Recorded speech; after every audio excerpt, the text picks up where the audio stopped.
चंपारण, जमुई, मधुबनी, किशनगंज, गया, कटिहार, बक्सर और पटना, इन 8 जिलों को सिलेक्ट किया गया था और इन 8 जिलों में से कुछ ब्लॉक्स को चुना गया, 5 ब्लॉक हर जिले में, तो टोटल 40 ब्लॉक को चुना गया। हर ब्लॉक में 10 ग्राम पंचायत को चुना गया। हाँ, और हर 10 ग्राम पंचायत मतलब हर एक ग्राम पंचायत में 50 हाउस होल्ड गृह, ठीक है। तो इस तरह हर ब्लॉक में 500 घर चुने गए, हर जिले में 500 घर चुने गए, जिसका इस तरह से जिनसे सर्वेक्षण कराया गया। कुल मिलाकर के 4000 हाउस होल्ड, ठीक है, का सर्वे किया गया।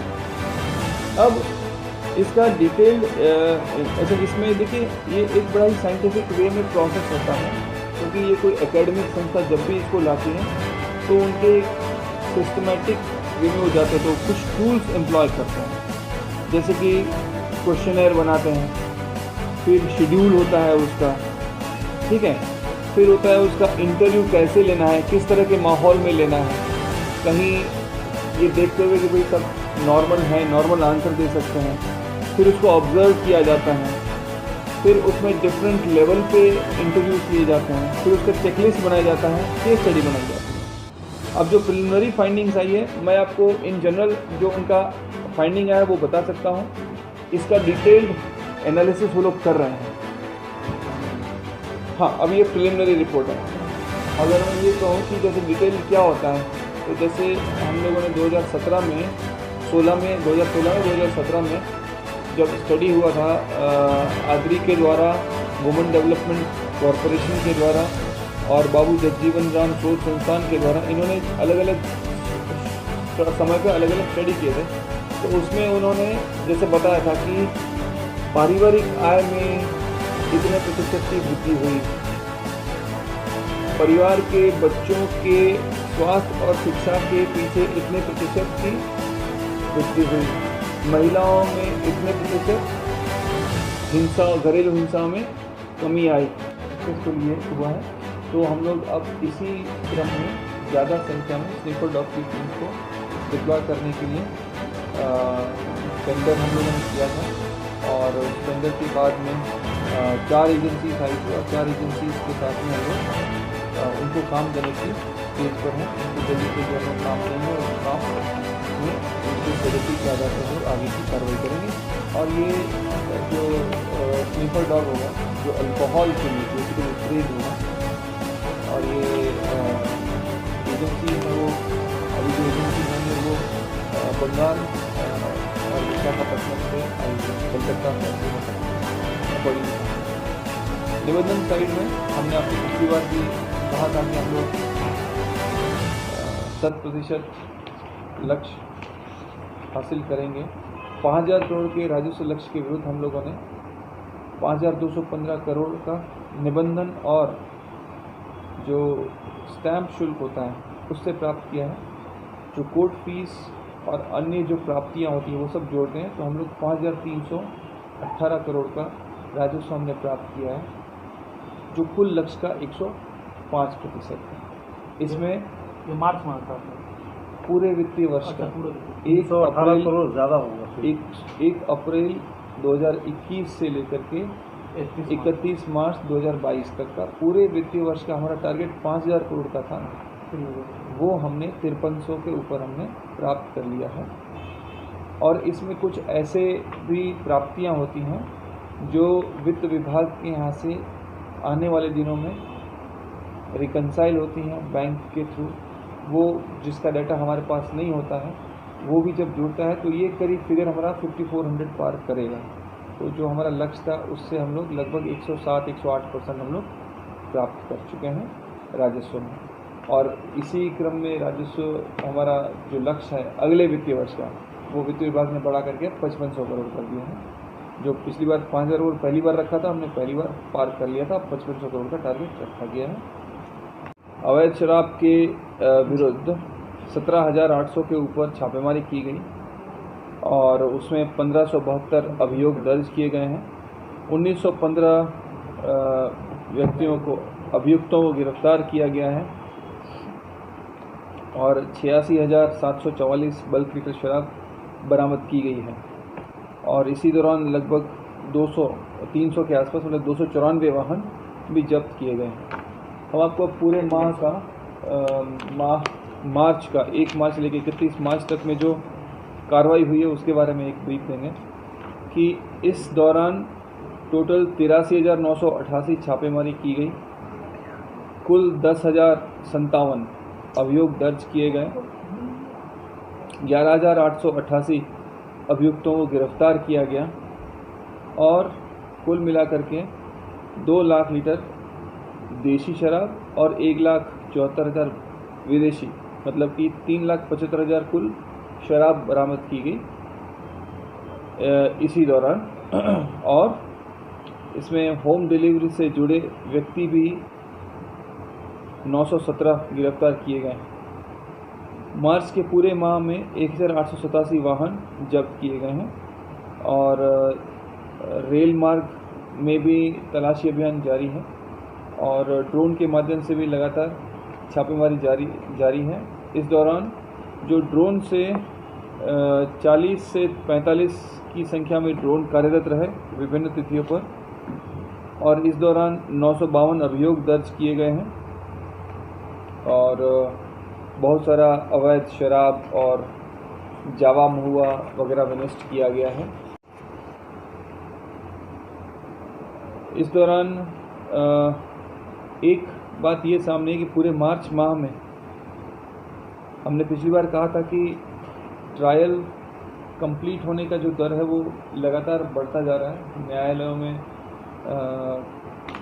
न्यायालयों की संख्या बढ़ने के कारण कंप्लीटेड ट्रायल की संख्या भी लगातार बढ़ती जा रही है। जनवरी माह में जब जनवरी का फिगर कहाँ पर है इसमें? मार्च का 57 था। नहीं, यहाँ पर कौन, अच्छा उन्होंने दिया था। जनवरी माह में लगभग 57 ट्रायल पूरे हुए थे, फरवरी माह में 87 पूरे हुए थे और वहीं मार्च में 103 ट्रायल पूरे हुए। तो लगातार ट्रायल कंप्लीशन की संख्या बढ़ती जा रही है और इस 103 में से 73 लोगों को सजा भी हुई है विभिन्न मात्रा की। और कुल मिलाकर के इस तरह 1,939 ट्रायल पूर्ण हो चुके हैं और 1,15,728 ट्रायल शुरू हो चुकी है। और जो इनमें गिरफ्तार किए गए हैं अभी पिछले माह में ऐसे लोग जो पीने वाले थे जिनको गिरफ्तार किया गया था, उनकी निशानदेही के आधार पे भी बहुत से लोग गिरफ्तार हुए। जो पीने वाले लोग गिरफ्तार हुए, पुलिस ने और उत्पाद विभाग ने उनसे फर्दर जानकारी मांगी तो पूरे माह में ऐसे 100 लोग और गिरफ्तार हुए जो पीने वाले लोगों की निशानदेही पर छापेमारी की गई और उनके द्वारा की गई। हम लोग स्निफर डॉग की टीम को भी अब डिप्लॉय करना चाह रहे हैं बड़ी मात्रा में, जिससे कि चेक पोस्ट या दियारा क्षेत्र में या रेलवे लाइन के रूट पर जहाँ पर हम लोग इनको लगा सकें। दियारा में आपने देखा होगा कि दियारा में जब टीम जाती है तो पता चला कि लोग ज़मीन के नीचे गाड़ देते हैं, जो कभी कभी पता नहीं चलता है। तो ज़मीन के नीचे गाड़े हुए देशी या विदेशी शराब को स्निफर डॉग जो है वो सूंघ के निकाल सकता है और निकाला भी। दस्तावेजों का मॉडल डीड के माध्यम से निबंधन हो उसके लिए प्रयास कर रहे हैं। और NGDRS, हमने पिछली बार ही आपको शायद बताया था कि NGDRS जो एक व्यवस्था है, national generic document registration system, जो केंद्र सरकार की एक स्कीम है जो एक प्लेटफॉर्म प्रोवाइड करती है डॉक्यूमेंट रजिस्ट्रेशन के लिए। किसी भी तरह की प्रॉपर्टी का रजिस्ट्रेशन करने के लिए जो अलग अलग राज्य में अलग अलग व्यवस्था होती हैं, तो केंद्र सरकार की तरफ से उसको यूनिफॉर्म करने के लिए एक स्कीम चलाई जा रही है जिसको NGDRS कह रहे हैं। बिहार में भी हम लोग NGDRS के माध्यम से कराने के लिए हम लोग प्रयासरत हैं। ये क्योंकि इसमें एक सॉफ्टवेयर एप्लीकेशन बनता है जो ग्रेजुअली इवॉल्व होता है और हम लोग उसमें हैं, अलग अलग स्टेज पर हैं। हमारे डिफरेंट ऑफिसेस जो हैं, डाटा वेरिफिकेशन, उसका ट्रायल, उसका टेस्टिंग, फिर उसका कस्टमाइजेशन। तो हम लोग अलग अलग स्टेज पर अभी हैं हमारे डिफरेंट ऑफिस, हम लोग उसको भी हम लोग करने जा रहे हैं। और जो पुराने जो दस्तावेज थे जिनका विनिष्टीकरण किया जाना था, वो अभी तक हम लोग लगभग 6,52,147 ऐसे दस्तावेज को विनिष्ट कर चुके हैं जिनका कोई क्लेमेंट, जिनका कोई भी दावा करने के लिए नहीं आया था। दूसरी चीज़, अभी जिलाधिकारी के यहाँ से कुछ गाड़ियाँ, कई पार्ट्स मालखाना के अंदर से जहाँ पर सुरक्षा। देखिए, जो हम लोगों ने नया रूल्स लाए हैं, आप जानते हैं कि नए रूल्स के तहत हम लोगों ने अब वो सब संभावनाएं समाप्त कर दी हैं। हम लोग जो भी वाहन जब्त किए जाएंगे या अरेस्टिंग के क्रम में जहाँ से शराब बरामद होगी, तो उस वाहन के मालिक इमीडिएटली उसकी पेनल्टी पे करके वाहन को छुड़ा सकेंगे। हम लोग उस व्यवस्था को ला रहे हैं, तो आने वाले समय में किसी तरह की जो बोल रहे हैं उस तरह की समस्याएं नहीं रहेंगी। सुरक्षा कर्मी वहाँ पर रहते हैं सर, अंदर किसी इस तरह की शिकायत हमको मिलती थी और इस तरह की शिकायतों में बहुत लोगों पर एक्शन भी हुआ है। ये आप लोग भी जानते हैं, विभाग ने ऐसे कर्मियों पर एक्शन भी लिया है। जहाँ जहाँ पर भी इस तरह की शिकायतों को वेरीफाई किया गया है, वहाँ पर एक्शन लिया गया है। यही सब शिकायतें अब हमेशा के लिए ख़त्म हो जाए, उसी के लिए हम लोग व्यवस्था में सुधार कर रहे हैं। यहाँ पे ये क्या सर कार्रवाई रजिस्ट्रेशन जो पब्लिक के लिए दिया गया है कि जो शराब खुला होगा, तो वो वाहन वाला भी वही डील करेंगे, मतलब नहीं, देखिए, ये जो मजिस्ट्रेट को जो पावर दिया जा रहा है, ये शराब पीने वाले केस के लिए दिया जा रहा है, ठीक है। जो पीने के जुर्म में पकड़ जाएंगे उनके लिए वाहन कन्फिस्केशन, वाहन का राजसात करने का प्रावधान अलग है। ऑलरेडी उसके लिए न्यायालय कार्यरत हैं, कलेक्टर के अलावा भी, मतलब कलेक्टर हैं, उनके बाद उनके द्वारा प्राधिकृत पदाधिकारी जैसे कि अपर समाहर्ता, अनुमंडल पदाधिकारी या अन्य पदाधिकारी जिनको कलेक्टर के द्वारा ऑलरेडी प्राधिकृत किया गया है, उन लोगों के पास वो शक्ति रहेगी। अभी क्या बातें प्रमुख तरह से सामने आई है, वो ये है कि in general there is consensus among all stakeholders including women that prohibition is good for family and society. कुछ लोग डिसएग्री करते हैं कि भाई उनको पीने का ये मतलब शराब नहीं मिलती है तो ये है तो है, बट उसके बाद भी वो लोग मानते हैं कि शराबबंदी से समाज को और परिवार को फ़ायदा हुआ है, ठीक है। मतलब ये जब इंटरव्यू लिया तो उसमें कुछ लोग थे कि भाई जो मानते थे कि नहीं शराब मिलनी चाहिए, बट उसके बाद भी उन्होंने बोला कि नहीं, बंद है तो अच्छा है, समाज के लिए और हमारे परिवार के लिए, बच्चों के लिए ये अच्छा है, ठीक है।